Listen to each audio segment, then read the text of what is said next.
Good afternoon friends, welcome to our channel Pharmatech. आज हम लोग डिस्कस करेंगे डाटा इंटीग्रिटी के बारे में। डाटा इंटीग्रिटी क्या है और उसका इम्पैक्ट फार्मास्यूटिकल इंडस्ट्री में क्या है, उसके बारे में समझेंगे। बहुत आसान तरीके से समझेंगे। बेसिकली जो डाटा इंटीग्रिटी है, ये दो वर्ड को लेकर बना हुआ है। पहला है डाटा, दूसरा है इंटीग्रिटी। डाटा क्या है ना? Data is a collection of facts, figures, information that can be analysed and used for various purpose, including reasoning, discussion और इतना समझने का जरूरत नहीं है। Simple way. डाटा क्या है ना? कोई भी इंफॉर्मेशन आप कलेक्ट करते हो उसको हम लोग डाटा मानते हैं। कोई भी इंफॉर्मेशन में भी रिटन फॉर्म में हो सकता है, प्रिंटेड हो सकता है, इलेक्ट्रॉनिक हो सकता है, फोटोग्राफिक हो सकता है, उसको डाटा मानते हैं। हाँ, इम्पोर्टेंट चीज क्या है ना, वो इन्फॉर्मेशन दूसरों को समझ में आना चाहिए। ऐसा नहीं है कि आपने कुछ लिख दिया लेकिन वो दूसरों को समझ में ही नहीं आना चाहिए, तो उसको आपने कुछ लिखा है, वो डाटा है, कुछ तो लिखा है आपने, लेकिन वो दूसरों को समझ में आना चाहिए, तो उस डाटा का क्या मतलब रहेगा? तो इसलिए जो डाटा आपने प्रोवाइड कर रहे हो, लिख रहे हो, तो उसको दूसरों को समझ में आना चाहिए। उसी बेस में डाटा को दो टाइप का डिवाइड किया गया। पहला है रॉ डाटा, दूसरा है मेटा डाटा। रॉ डाटा क्या है? Raw data is original data generated during operation और एक्टिविटी। मेटा डाटा क्या है? Meta data provides the information about the raw data. Suppose आपने हिमाचल घूमने के लिए गए। हिमाचल में बहुत अच्छा अच्छा प्लेस है ना। शिमला गए आपने घूमने के लिए। तो आपने बहुत सारा प्लेस आपको अच्छा लगा, आपने सारे प्लेस में फोटो खींचे, फोटो अपने स्टेटस में डाले। ऐसे फिर उसके नीचे अपने कैप्शन लिखते हो, प्लेस का नाम शिमला, है कि नहीं? लिखना पड़ता है ना, नहीं तो पता नहीं चलेगा ना कौन सा प्लेस है। तो अगर वो जो कैप्चर आपने पिक्चर किया, जो प्लेस कैप्चर किया, वो रॉ डाटा हुआ आपका, और जो आपने कैप्शन डाला उसके नीचे जो इन्फॉर्मेशन प्रोवाइड किया वो आपका मेटा डाटा हो गया, है ना? वो raw data plus Meta data दोनों मिलके कंप्लीट डाटा प्रोवाइड करता है। जब वो एक आदमी देखेगा, जब एक इंसान देखेगा, "हाँ, अच्छा ये शिमला है", अभी समझेगा। और नहीं आप फोटो खींचोगे, खींच के आपने स्टेटस में रख लिया, क्या समझेगा वो? कुछ नहीं समझेगा। बस वो देखेगा, बस उसको अच्छा लगेगा, हाँ, पिक्चर अच्छा है, लेकिन किधर का है उसको कुछ समझ में नहीं आया, है ना? तो ये जब आप कंप्लीट डाटा, हम लोग तब कहलाते हैं जब raw data plus Meta data दोनों मिलता है, अब कंप्लीट डाटा माना जाता है। वही एग्जांपल है, वो एक एग्जांपल लिखा है 28। 28 नंबर है, सबको पता है, रॉ डाटा है, रॉ फैक्ट्स है, नंबर है। उसके बाद हम लोग जो प्रोसेस करते हैं, 28 से आदमी थे, उड़ीसा का टेम्परेचर 28 डिग्री सेल्सियस है अभी, वो आपका मेटा डाटा है, क्योंकि ना वो एक इंफॉर्मेशन प्रोवाइड करता है 28 के बारे में। डिग्री सेल्सियस हो गया, या कुछ 28 आदमी थे, एक इन्फॉर्मेशन है। जैसे इधर और एक एग्जांपल है, जैसे कि इधर एक सचिन तेंदुलकर है, उनका आपने पिक्चर तो कैप्चर कर लिया, फिर आपको नीचे वही है, नीचे आपको उनका डिटेल्स लिखना पड़ता है, क्या है वो बहुत बड़ा क्रिकेटर है।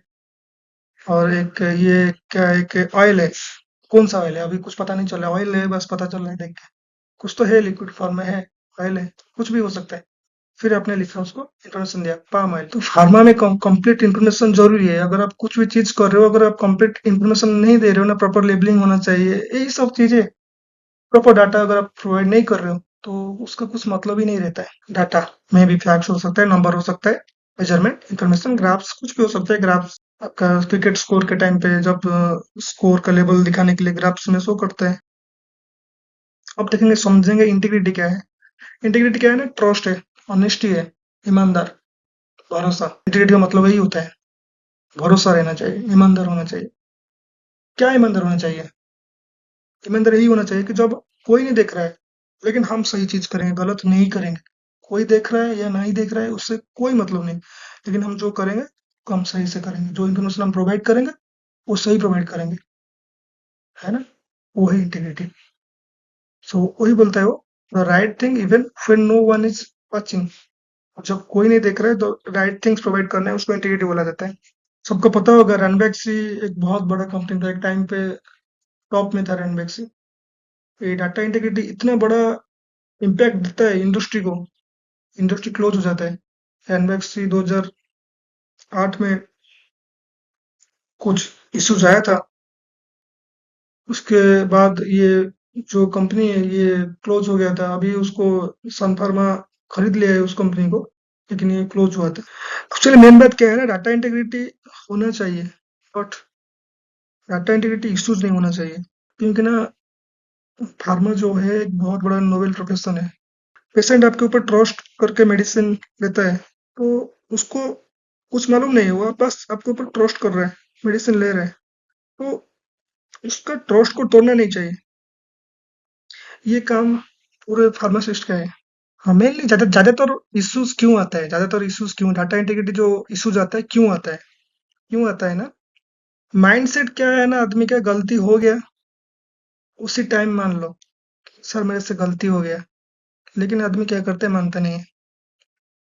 फार्मा एक ऐसा चीज़ है, अगर आप कुछ भी गलती छुपाओगे, वो सामने आ जाता है ना, उसके ट्रैकिंग प्रोसीजर बहुत स्ट्रांग है, कहीं ना कहीं ट्रैक होगा वो गलती, है ना। लेकिन आदमी क्या सोचता है, आदमी गलती हो गया, हमें भी डर जाता है, या तो ये सोचता है लोग क्या कहेंगे, ये सोचता है कि मेरे से गलती हो गया, लोग क्या कहेंगे, मैं गलती कर दिया, अरे भाई, लोग गलती तो लोग से ही होता है, आदमी से ही होता है, लोग क्या कहेंगे क्या। तो उससे अच्छा है कि जो गलती आप कर रहे हो, सपोज गलती हो गया, गलती तो नहीं करना है, सपोज गलती होता है काम के टाइम पे, सपोज गलती हो गया, इमीडिएटली बता दो, क्यों ना उसके लिए कुछ ना कुछ एसओपी है, लेकिन अब आपने उसको छुपा दिया और बाद में पता चला, तो उसका कुछ फायदा नहीं रहता है। ये सारे चीज को कंट्रोल करने के लिए अल्कोआ प्लस प्लस गाइडलाइंस आया था, तो अभी उसके बारे में समझेंगे, अल्कोआ प्लस प्लस क्या है। देखो, अगर आपने इंटीग्रिटी इश्यूज बनाओगे और फिर सोचोगे कि मैंने बताऊंगा नहीं, उसको छुपा दूंगा, लोग क्या कहेंगे, अगर ऐसा सोचोगे, उसका जो एक्चुअल इम्पैक्ट है ना, किसी के ऊपर नहीं पड़ेगा, सिर्फ आप ही के ऊपर पड़ेगा, और आपके फैमिली के ऊपर। आपका जॉब जा सकता है, कंपनी का तो नुकसान होगा, लेकिन आपका भी जॉब जा सकता है। तो आपके फैमिली के लिए लोग इम्पोर्टेंस नहीं है, आपका फैमिली के लिए आप इम्पोर्टेंस हो। सो आपका जॉब को ध्यान से करो, और जो इन्फॉर्मेशन आप प्रोवाइड कर रहे हो उसको ईमानदारी से प्रोवाइड करो, सही से। और कुछ सपोज गलती हो गया, उस गलती को बता दो, आपका सीनियर जो होंगे, जो आपसे बड़े होंगे, उनको बता दो कि सर ये गलती हो गया, अब क्या करना है बताओ। और उस टाइम वो गलती सुधारा जा सकता है, लेकिन अगर आप उस गलती को छुपा दिया, बाद में पता चला, फिर वो कुछ नहीं हो सकता है, तो आपका जॉब जॉब जा सकता है, कंपनी ही बंद हो सकता है। तो आप समझेंगे अल्कोआ क्या होता है। वही है, A for attributable, L for legible, C for contemporaneous, O for original, A for accurate. Attributable क्या है ना, वो परफॉर्म एंड व्हेन, कौन किया कब किया। सपोज आपने कुछ डाटा लिख के, एक आपका डाटा शीट है, उस पे आप कुछ डाटा लिख के चले गए, तो लिख के चले गए, लेकिन क्या पता चलेगा, कौन किया कब किया, क्या पता चलेगा। इसीलिए क्या है ना, जिस टाइम डाटा लिखा गया, उनका नेम, हु परफॉर्म, कौन किया, और व्हेन, टाइम, दोनों मेंशन होना जरूरी है। एट्रीब्यूटेबल समझ में आ गया ना, हु परफॉर्म एंड व्हेन, मतलब क्या है ना, कौन किया, कब किया, ये समझ में आना चाहिए, और रिकॉर्ड को देख के। सपोज मैंने कई जगह में बीएमआर है, जो हमारा बैच मैन्युफैक्चरिंग रिकॉर्ड होता है, सपोज उसमें मैंने कट किया, लेकिन कुछ इन्फॉर्मेशन मैंने प्रोवाइड नहीं किया, कुछ इन्फॉर्मेशन नहीं प्रोवाइड किया, ना कुछ साइन किया, ना कुछ डेट एंड टाइम मेंशन किया, कुछ नहीं किया। वही ये चीज़ है एट्रीब्यूटेबल, मतलब कुछ भी चीज़ आप प्रोवाइड कर रहे हो, मतलब इन्फॉर्मेशन दे रहे हो, या कुछ चेंजेस ला रहे हो, डिटेल्स होना चाहिए, कौन किया, कब किया। Legible, data should be easily understand. कुछ टाइम क्या होता है ना, फोर लिखते हैं, कोई कोई वो नाइन जैसा दिखता है, मैं उसको, हम फोर पढ़ेंगे या नाइन पढ़ेंगे, ऐसा होता है बहुत बार, तो वो नहीं होना चाहिए। आप जो लिख रहे हो वो लेजिबल होना चाहिए, मतलब सबको समझ में आना चाहिए। कंटेम्पोरेनियस मतलब data should B record at the time. 12:30 हुआ है, मैं डाटा नोट डाउन कर रहा हूँ 12:40 पे, नहीं ना, 12:30 पे मेरे को नोट डाउन करना था, कुछ डाटा लिखना था, लेकिन मैं 12:40 पे लिख रहा हूँ। ऐसा नहीं होना चाहिए। Data should B record at the time, जो टाइम पे रिकॉर्ड होना चाहिए उस टाइम पे रिकॉर्ड होना चाहिए। लेकिन ऐसा है, 12:30 पे काम हो गया है, मैंने उसको याद रखा हूँ, लिखा हूँ 12:50 पे याद करके लिख रहा हूँ, ऐसा नहीं होना चाहिए। याद कुछ चीज नहीं रखना चाहिए, जो एसओपी बोलता है, जो आपका प्रोसेस बोलता है, वही चीज करना है, कुछ याद नहीं रखना है करना है। और एक है original, data should be preserve in its original form, मतलब जो आपका मास्टर कॉपी है, उस फॉर्म में डाटा प्रेजेंट होना चाहिए। ऐसा नहीं आपने जेरॉक्स कर लिया, हमारे पास डाटा है, वो नहीं माना जाएगा। जो अप्रूवल कॉपी है, जो अप्रूव्ड कॉपी है, फॉर्म है, उस फॉर्मेट में डाटा मेंशन होना चाहिए। और क्या है? Accurate. Data should B free from error. कोई भी एरर नहीं होना चाहिए। सपोज आप कुछ कैलकुलेशन कर रहे हो, कुछ लिख रहे हो, उसमें कुछ एरर नहीं होना चाहिए, है ना? कुछ एरर नहीं होना चाहिए। एक्यूरेट। ये हो गया आपका अल्कोआ। अब समझेंगे अल्कोआ प्लस प्लस क्या है। क्या है ना, कंप्लीट। अल्कोआ प्लस प्लस क्यों है? अगर डाटा कंप्लीट नहीं होगा तो आपको समझ में नहीं आएगा, तो इसीलिए अल्कोआ प्लस प्लस का बाद में। अल्कोआ पहले था, उसके बाद अल्कोआ प्लस प्लस आया था। Complete. Data should be complete in nature. There is no deletion taken place from the date of documentation. मतलब क्या है ना, आप जिस डेट पे डॉक्यूमेंटेशन शुरू किए, जिस डेट पे आपने डाटा रिकॉर्डिंग शुरू किया, उस डेट से लेके आपका पूरा डाटा कंप्लीट होने तक जितना भी टाइम लेता है, उसके बीच में कोई भी डाटा हिडन नहीं होना चाहिए। सारे डाटा प्रेजेंट रहना चाहिए उस फाइल में। सपोज आपका कुछ एरर आया, आपने ये सोचा कि मैं इस डाटा को हिडन कर दूंगा, नहीं, ऐसा नहीं होना चाहिए। एरर आया आया, ठीक है, उसको अटैच करना चाहिए, क्लियर होना चाहिए, है ना? उसके बाद आपका आया कंसिस्टेंट। कंसिस्टेंट का मतलब क्या है ना, डाटा क्रोनोलॉजिकल ऑर्डर में अरेंज होना चाहिए। आप एक नंबर का पेज लगाया, उसके बाद आप 100 नंबर का पेज लगा दिया, ऐसा ऐसा नहीं होना चाहिए। क्रोनोलॉजिकल 1 2 3 4 सीक्वेंस वाइज अरेंज होना चाहिए।